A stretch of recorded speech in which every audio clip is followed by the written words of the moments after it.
Yo semua, balik lagi bareng gua Vian Rafe. Dan seperti biasa di video kali ini gua bakalan lanjutin alur cerita yang sebelumnya pernah gua upload.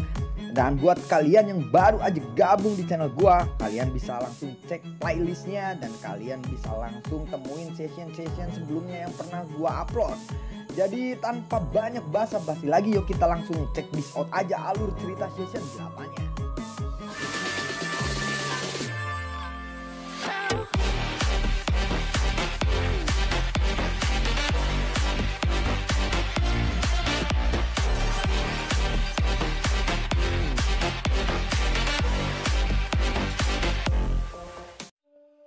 Di episode sebelumnya, setelah Xiaoyan mendapatkan Reminia Glotinosa tanah, Xiaoyan merasa pasti ada sesuatu hal lain di bawah tanahnya.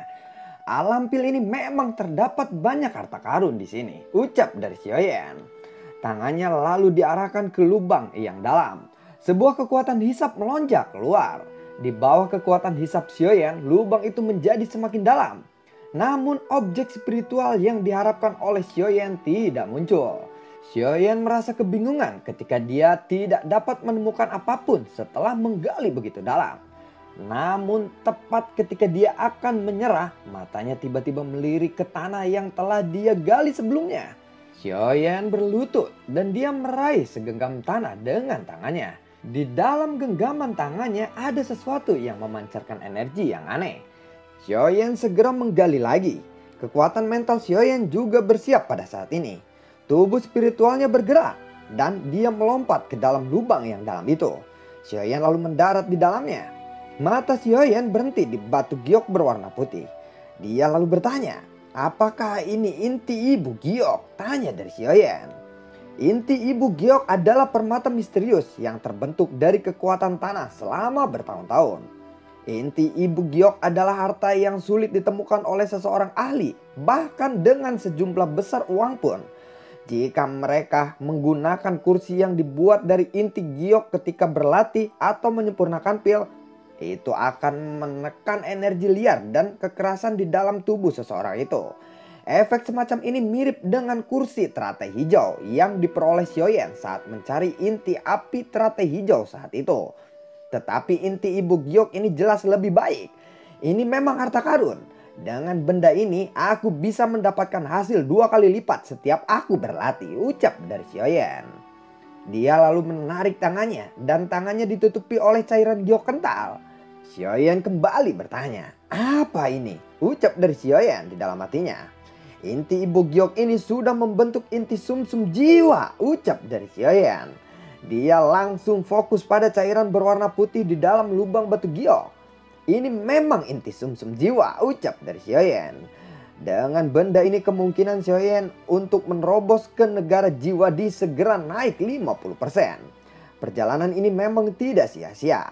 Alam pil ini benar-benar surga para alkemis, ucap dari Xiaoyan. Setelah menyimpan barang-barang ini dengan benar, tubuhnya bergegas keluar dan dengan mantap mendarat di samping lubang itu. Dia melambaikan tangannya dan tanah di sekitarnya terbang, mengisi kembali lubang di dalamnya. Tetapi ketika Xiaoyan berbalik, sebuah tawa tiba-tiba terdengar. Anak muda, siapapun yang melihat harta karun alam harus dibagi rata. Ini tidak baik jika kamu menyimpannya sendirian. Xiaoyan lalu menoleh sedikit dan menatap sesepuh berjubah kuning yang perlahan berjalan dari belakang. Aku pikir kamu akan terus bersembunyi, ucap dari Xiaoyan. Kemunculan pria tua berpakaian kuning itu tidak membuat Xiaoyan terkejut.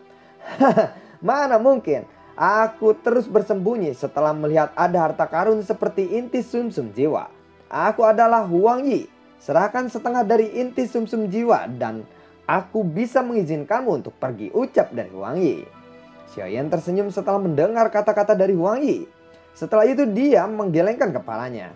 Aku belum pernah mendengar namamu. Namun jika kamu ingin mendapatkan bagian dari harta karun yang telah aku dapatkan, itu adalah hal yang tidak mungkin, ucap dari Xiaoyan. Dengan lambaian tangannya, boneka setan bumi pun muncul. Dan tanpa ragu-ragu bergegas menuju Huang Yi.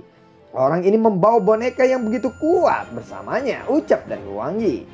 Dia akhirnya dengan cepat mundur ke belakang.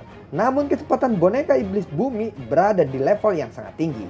Tinjunya yang berwarna perak tidak ragu-ragu saat menuju Wang Yi dengan ganas. Hia buar! Doki merah menyala tiba-tiba melonjak keluar dari tubuh Wang Yi. Mengubah langit menutupi kawah, teriak dari Wang Yi.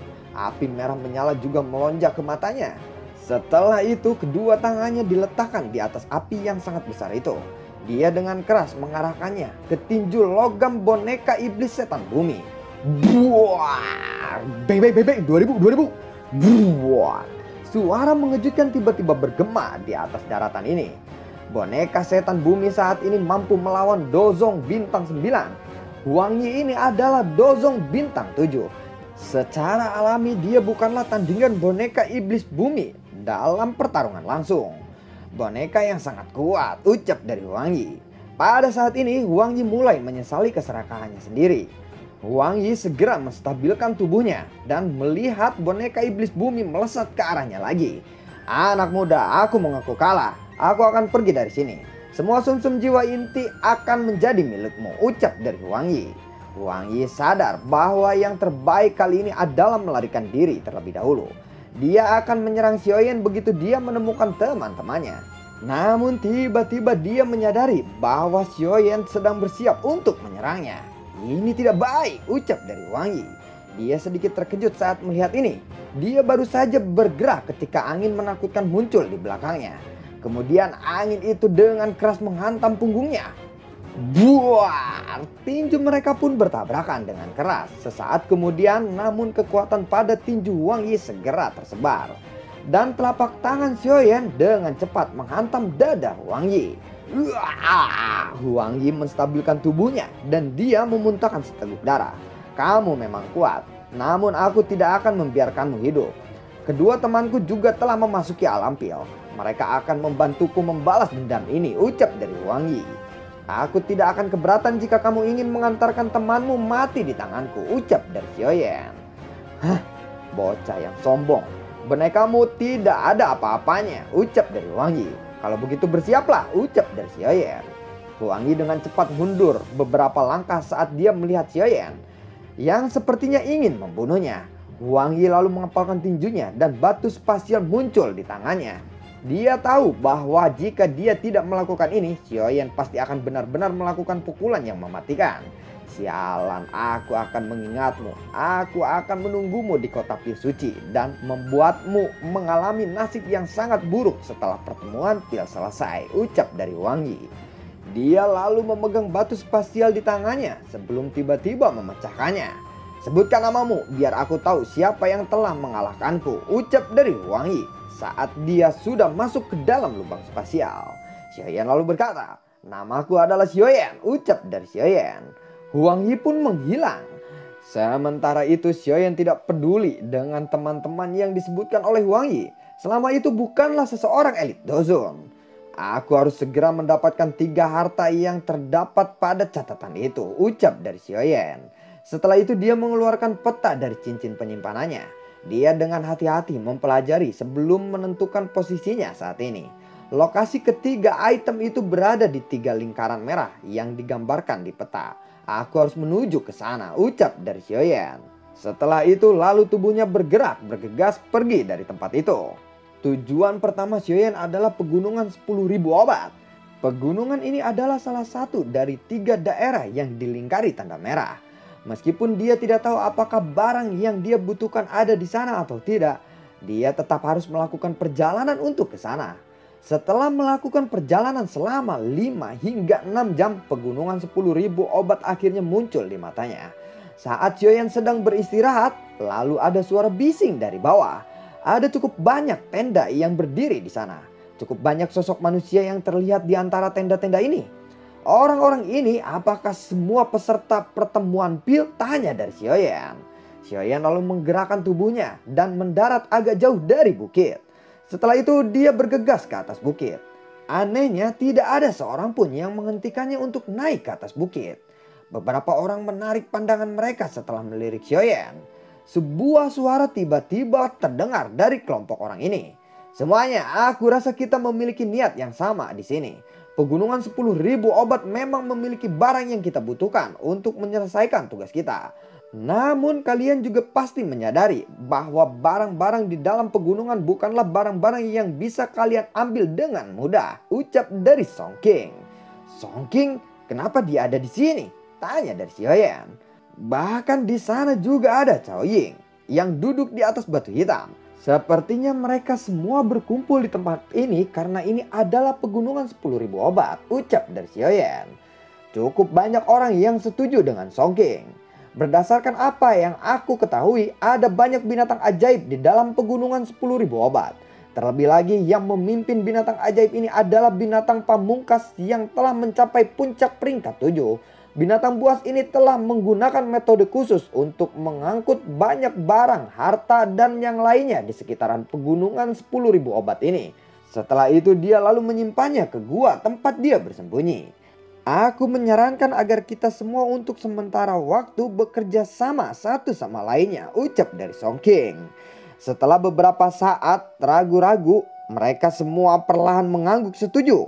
Aku tahu apa yang kalian semua khawatirkan. Kita bisa membuat kesepakatan. Sebelum kita menghabisi binatang buas itu, kita tidak boleh menyerang rekan kita sendiri. Bagaimana? Ucap dari Song King. Song King akhirnya tersenyum setelah mendengar persetujuan mereka. Xiaoyan baru saja akan berbalik ketika suara angin kencang tiba-tiba bergema di kejauhan. Dia lalu melihat ke bagian atas dan ada beberapa sosok bergegas dari kejauhan. Kita akhirnya bertemu ya, ucap dari Xiaoyan. Orang-orang yang muncul ini adalah pemimpin sekte muda dari sekte Xuan, yaitu Cheng Xian. Tidak disangka mereka akan bertemu di luar pegunungan 10.000 obat ini. Ada dua tetua di belakang Cheng Xian. Xiaoyan merasa tidak asing dengan kedua orang ini. Mereka adalah penjaga Cheng Xian yang ditemui Xiaoyan di pameran dagang alkemis waktu itu. Dua orang tua ini juga seorang alkemis. Tidak heran Cheng Xian merasa tidak takut. Dia sudah memiliki beberapa pembantu di alam pil saat ini, ucap Xiaoyan di dalam hatinya. Xiaoyan, sepertinya keberuntunganmu sangat buruk kali ini, ucap dari Cheng Xian. Jadi kamu membutuhkan orang lain untuk membantumu ya, ucap dari Xiaoyan. Apakah menurutmu ini tidak cukup? Ucap dari Cheng Xian. Xiaoyan perlahan mengangguk. Tetapi aku pikir itu sudah cukup, ucap dari Cheng Xian. Senyum ganas melintas di wajah kedua lelaki tua di belakangnya. Mereka lalu mengambil langkah untuk maju. Bunuh dia, ucap dari Cheng Xian. Baiklah, ucap dari kedua tetua itu. Doki yang kuat melonjak keluar dari tubuh mereka. Xiaoyan lalu menyempitkan matanya. Lengannya perlahan terulur dari lengan bajunya. Dan api hijau bergerak di sekitar jari-jarinya. Tepat ketika Xiaoyan sudah bersiap untuk menyerang, tiba-tiba Song King dan Cao Ying menghampiri mereka. Ternyata ada saudara Cheng Xian juga di sini, ucap dari Song King. Cheng Xian juga tersenyum saat melihat Song King. Tidak terduga aku bisa bertemu dengan saudara Song King di sini, ucap dari Cheng Xian. Apakah ada permusuhan di antara kalian berdua? Ucap dari Cao Ying. Aku memang punya dendam dengan orang ini, ucap dari Cheng Xian. Xiaoyan, mengapa kamu selalu mendapatkan musuh di semua tempat ya? Ucap dari Cao Ying. Mereka hanyalah sekelompok badut, ucap dari Xiaoyan. Apa katamu? Ucap dari Cheng Xian. Hei, karena kalian semua telah ada di sini, kemungkinan besar kalian datang karena barang yang harus kalian dapatkan di sini, bukan? Meskipun kemampuan kalian cukup besar, tidak mungkin bagi kalian untuk merebut sesuatu dari tangan seorang elit Dazun. Oleh karena itu, aku menyarankan kalian semua untuk sementara waktu mengesampingkan dulu dendam kalian.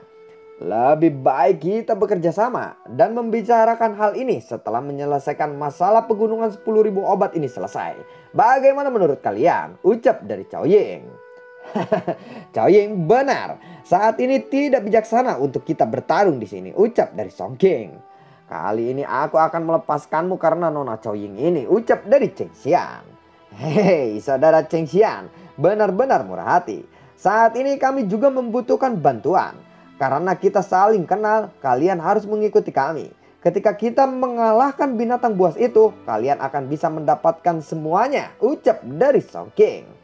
Aku tidak mau, aku tidak terbiasa bekerja sama dengan orang asing, ucap dari Xiaoyan. Song King lalu terkejut ketika Xiaoyan mengatakan itu. Xiaoyan, aku melakukan ini untuk kebaikanmu sendiri. Apakah kamu pikir kamu bisa membunuh binatang buas itu sendirian? Ucap dari Xiao King.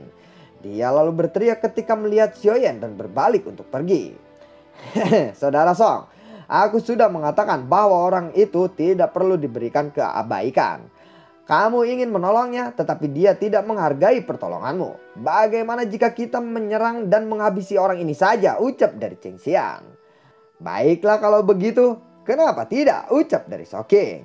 Ekspresi seram tampak lebih jelas di wajah Cheng Xian ketika dia melihat Soking menganggukkan kepalanya.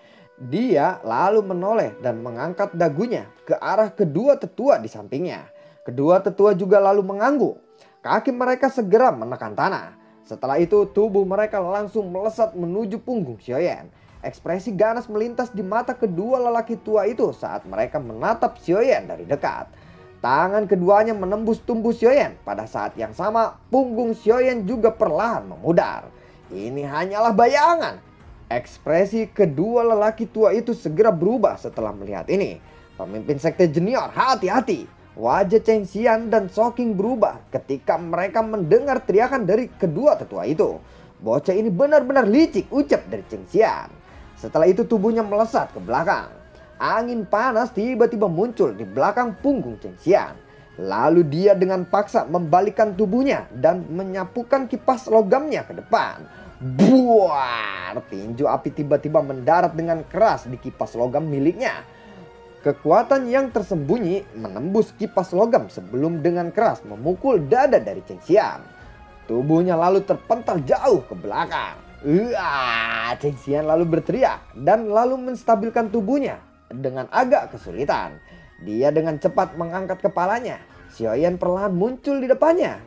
Perubahan yang tidak terduga ini membuat semua orang di bukit tercengang. Mereka menyaksikan Cheng Xian ambruk dalam sekejap. Jika reaksi Cheng Xian sedikit lebih lambat, kemungkinan dia akan dibunuh oleh Xiaoyan saat itu. Sialan, kamu sepertinya mencari mati ya, ucap dari kedua tetua itu.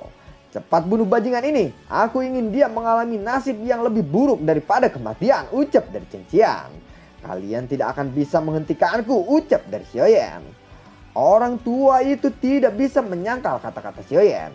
Dia sadar dengan kecepatan menakutkan milik Xiaoyan. Meskipun kekuatan mereka berdua jauh melebihi kekuatan Xiaoyan, mereka jauh lebih rendah dalam hal kecepatan. Penatua Bai, mengapa kamu tidak membunuh bajingan ini, ucap dari Cheng Xian. Orang tua itu hanya bisa mendesah pelan-pelan setelah mendengar teriakan dari Cheng Xian. Dia lalu mengepalkan tangannya dan pedang besar pun muncul. Lalu ujung pedangnya diarahkan ke arah Xiaoyan. Dan tubuhnya menerkam ke arah Xiaoyan secepat kilat. Tidak buar. Tetapi serangan pedangnya meleset. Kecepatan Xiaoyan benar-benar membuat sakit kepala. Pedang besar di tangannya tiba-tiba menembas ke sebelah kiri. Denting. Namun Xiaoyan bisa menahan dengan pedang besarnya lagi. Xiaoyan lalu berputar sedikit mengayunkan pedangnya lagi. Pedang Xiaoyan yang membawa angin panas yang luar biasa kuat saat berayun ke arah kepala lelaki tua itu. Orang tua itu lalu mengayunkan gagang pedangnya ke samping dan doki di dalam tubuhnya melonjak keluar. Setelah itu dokinya berkumpul di pedangnya. Namun tepat ketika kedua pedang itu akan bertabrakan, tangan Xiaoyan yang lainnya dengan cepat membentuk serangkaian segel. Skyfire, 3 perubahan misterius. Perubahan pertama, teriak dari Xiaoyan. Melonjaknya doki di dalam tubuh Xiaoyan juga menyebabkan auranya meningkat saat ini. Kekuatan yang terkandung di dalam pedangnya juga dengan cepat meningkat. Akhirnya kedua pedang itu bertabrakan. Buat! Sedikit retakan tiba-tiba muncul di pedang orang tua itu. Bagaimana mungkin kekuatan bocah ini melambung begitu cepat, ucap lelaki tua itu. Buar. Di bawah serangan yang menakutkan ini, tubuh orang tua itu terguncang sampai kakinya harus mundur beberapa langkah. Setelah itu serangan Xiaoyan berubah menjadi badai yang liar yang menyapu ke arah Cheng Xian yang tidak jauh dari sana. Apakah kamu pikir aku tidak bisa membunuhmu hanya karena ada seseorang yang melindungimu, ucap dari Xiaoyan. Lalu bagaimana kelanjutan ceritanya? Akankah Cheng Xian mati di tangan Xiaoyan saat ini? Ataukah Xiaoyan yang akan mati di tangan kedua lelaki tua atau tetua tersebut? Lalu bagaimana kelanjutan ceritanya? Nantikan konten gue berikutnya dan semoga sehat selalu untuk kalian. Gua tidak lupa untuk selalu berterima kasih buat kalian yang sudah mendukung channel ini dari awal hingga akhir. Dan gua selalu ucapin terima kasih banyak buat kalian yang sudah mendonasikan sedikit rezekinya lewat link Saweria di bawah kolom deskripsi. Dan buat kalian yang suka akan alur BTTH yang gua bawain ini, kalian bisa like, share, dan bagi-bagikan ke teman kalian. Dan semoga sehat selalu untuk kalian. Sampai jumpa dan assalamualaikum. Dadah.